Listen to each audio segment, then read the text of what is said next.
அனைவருக்கும் வணக்கம். என்னுடைய அடுத்த படத்திற்கான படப்பிடிப்பு தூத்துக்குடியில் நடக்க இருக்கிறது.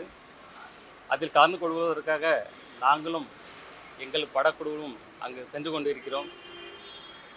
இதை டைரக்டர் துரை செந்தில்குமார் இயக்க ஜிப்ரான் மியூசிக் அமைக்கிறார் மற்றும் ஆண்ட்ரியா ஷாம் முக்கிய கதாபாத்திரங்களில் நடிக்கின்றார். பாயல் ராஜ்புத் பேரா இதில் பண்ணுறாங்க. தூத்துக்குடியை தொடர்ந்து வட மாநிலங்கள் மற்றும் வெளிநாடுகளிலும் படப்பிடிப்பு தொடர்ந்து நடக்க இருக்கிறது. இந்த திரைப்படத்தை விரைவில் முடித்து